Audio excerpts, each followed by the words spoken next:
Hey, you guys, come on in here. Listen, I want to share some stuff with you guys real quick. Come on in, come on in, come on in. Where y'all at? Listen, I want to talk to you for a minute. I want to talk to you for a minute because you need to know this. I'm getting ready to share some wisdom with you, some things that just transpired for me. I want to share some stuff. So come on in, you guys. Trying to kind of center myself. I should have turned it sideways, but listen, it's too late for all that, okay? Come on in. It's the middle of the day. It's 3 o'clock in the afternoon, and Dr. V is talking about y'all come on in. Where y'all at? Listen, some of y'all are working your regular job, okay? And I get it. But listen, for those of you, whether you're watching live or you're watching the replay, listen, I've got some stuff that I want to share with you. So, look, I just had an interview. Just had an interview and I had to do a test teach. Okay. So what is a test teach? A test teach is when you go in and you teach like a 15-minute lesson.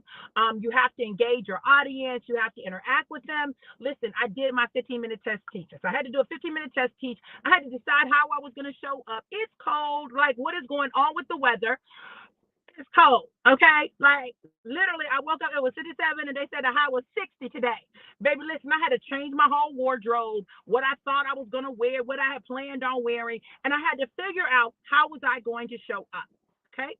So I'm asking myself, it's at a university, I'm asking myself, how do I show up, okay? How do I show up? Now, normally people say, oh, you put on a black or a blue suit, you go in, da, da, da, da. A suit person like that. So I had to decide how I was going to show up. And so they probably got a more conservative version of me, but you can't get total conservative. You can't get total conservative. I'm not doing that. Okay. I needed them to know that I come in with some flair and some flame. Okay. Some razzle dazzle. I got all of that. Right. So I decided that I was going to put on this amazing, cute dress. Listen, I got it from Sheila Small in my mystery box. Right. I got two dresses. This was one of them. I got two pairs of shoes. It was amazing. Okay, the box was amazing. She was small. Check her out, right? So I decided to do this. And throw on a little leather cream jacket with it. Okay. So let me show you because I want you to see because all of this ties in. All right. So I got my little black dress on, Calvin Klein, a little Calvin. Calvin is pretty, kind of conservative, whatever, but I got a little leather that says, hey, she might be a little jazzy. Threw a turtleneck on under it because it's cold outside, right? And I don't like being cold. So I threw a turtleneck on, and I knew that I could take my jacket off and have this on and still teach. Threw on my paparazzi jewelry, courtesy of Jackie, right? Goddess Gems, check her out. A mixed a set, right? So I took this. It has a matching necklace. It's really big. I thought that was too much, so I didn't wear it. I put this on. So I'm being me. I'm gonna give you a little bling bling, right? A little shatala, right? I'm gonna give you all that, right? Don't worry about it. Don't worry about it. So I go in and I could have done a PowerPoint, right? So they asked me, well, do you need technology? Nah, give me a marker and the whiteboard, okay? So I decided not to do technology. Now, people are so stuck on technology. I had 15 minutes to teach a concept. I'm going to do a PowerPoint with 5 slides and then go through all of that for what? I didn't do it. I said, no, I'm not doing a PowerPoint. And I didn't. So I go in, I take the whiteboard, and I teach a concept. I was teaching for psychology and communication. So I talked about stress reduction and dealing with stress. I talked about breathing. So I started out talking about breathing and how we breathe in correctly and what diaphragmatic breathing is. I went in, I did that. I talked about that. I had them practice breathing correctly, all of that.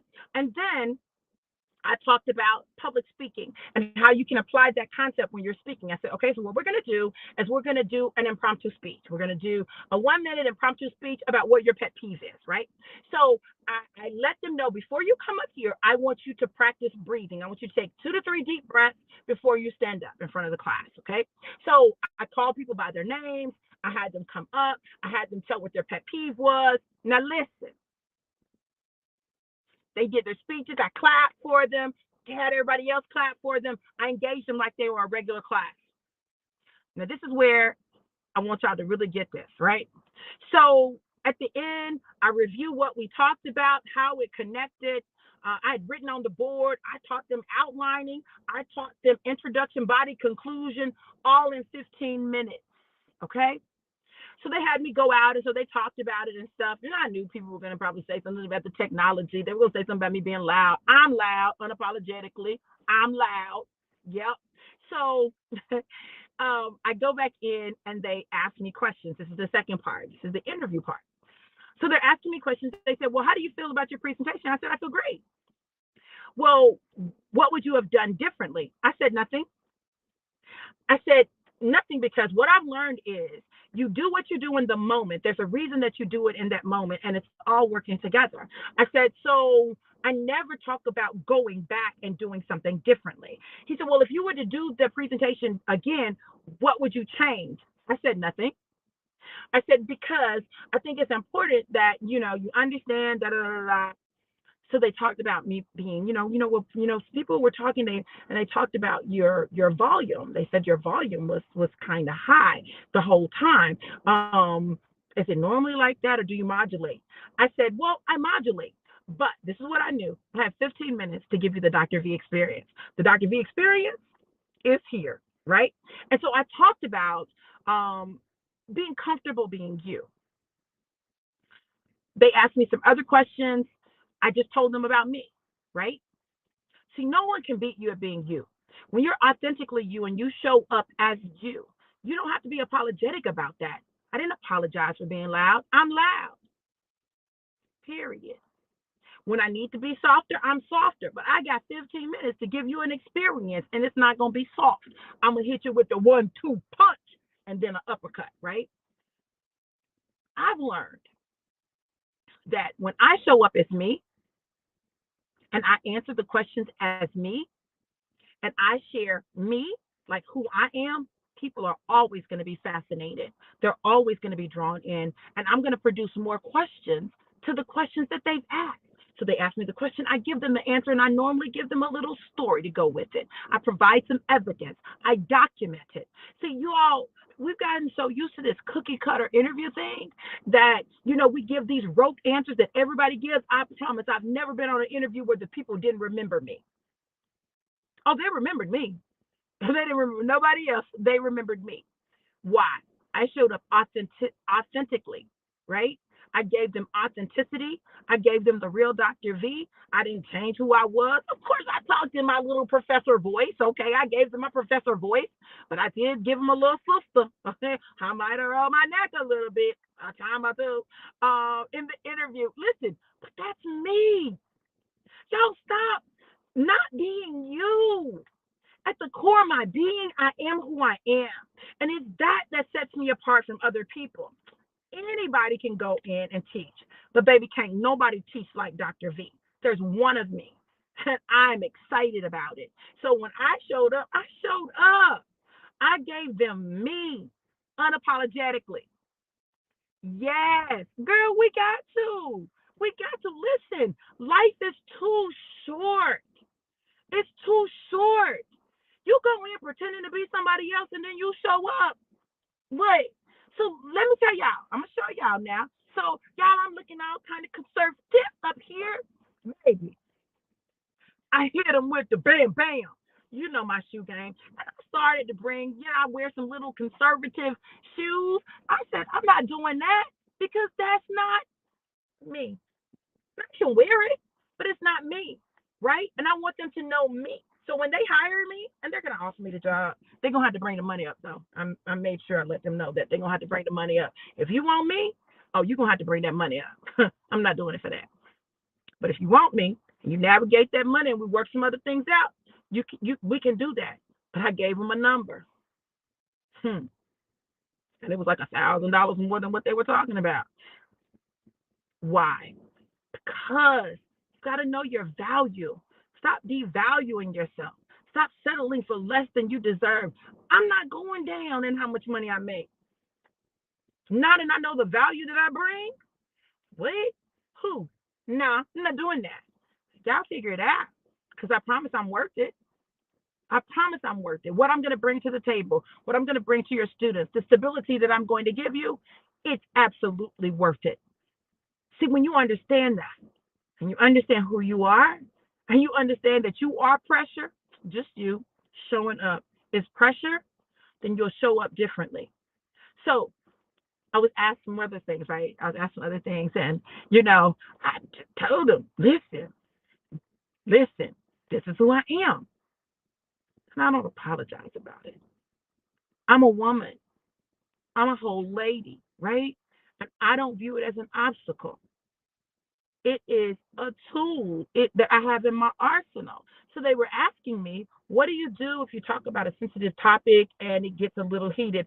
I use my feminine. I do. I'm not gonna lie to y'all. I use my feminine because normally when you have that volatility, that I use my soft voice. Whether they're male or female, I use my soft voice. I bring them in to calm them down. See, if you want to change the energy from soft. See, these are the things that I teach my students, right? These are the things that I teach my students. In order to be an effective speaker, you've got to learn how to use every tool in your arsenal, every weapon that you've been given. Hey, so that's what I do. That's what I do. So I got to tell them how I would diffuse the situation and then how I teach my students to use the same things that I use in order to be effective. You all, nobody can beat you at being you. I told my Mic Drop Academy class last night the same thing. No one can beat you at being you. So when you're trying to be somebody else, somebody can always beat you at that because it's not who you are. But can't nobody beat me at being me. Thank you, Jackie. So I went in with a little razzle dazzle. Did me, showed up, showed out, dropped the mic, answered the questions. So it's so funny. One of the guys said, "Oh, now it's time for the tough questions." I said, "There are no tough questions." Who said that? I did. There are no tough questions. There are no tough questions. You can't ask me a tough question because I got an answer for you. It's not tough. You just answer it. So here we go. Check this out. I had to tell him. I said, he said, well, what do you do when you have a student that's afraid to get up and speak?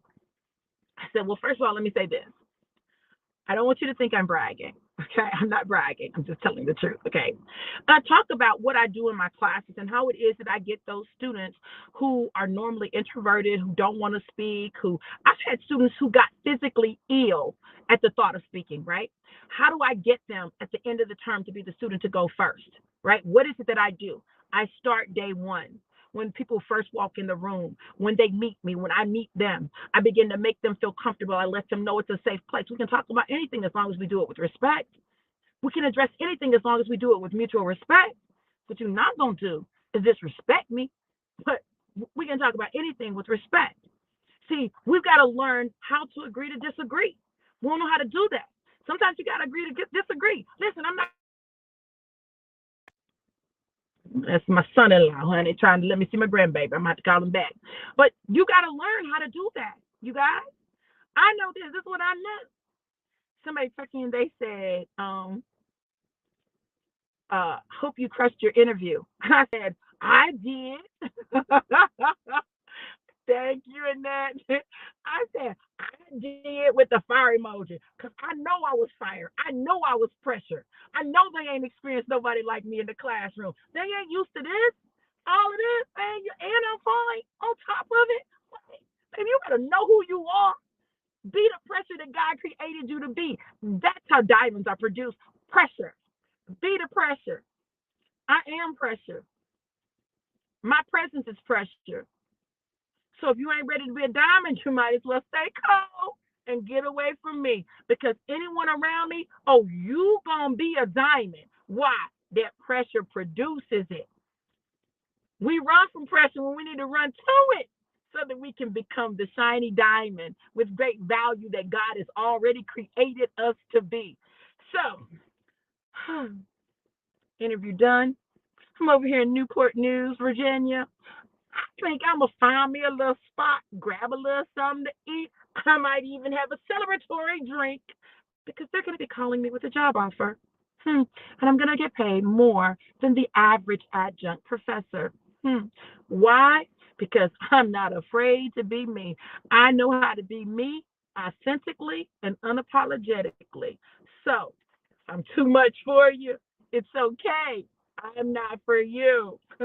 Because who I'm for, I'm never too much for. It's always just right. Look, you guys, I hope this message blessed you. I hope that you are encouraged to be you, more of you, and more often you, in this journey. Listen, I just trying to tell you, I love me. I love me. I love being me. I love the way I show up. All right, Lynchburg. Come on, Lynchburg. I know that's right. So, look, you guys, my prayer is that you all would have an amazing day being you. I know I am. I love you guys to life and life more abundant. Be absolutely, unequivocally, and amazingly blessed. Mwah.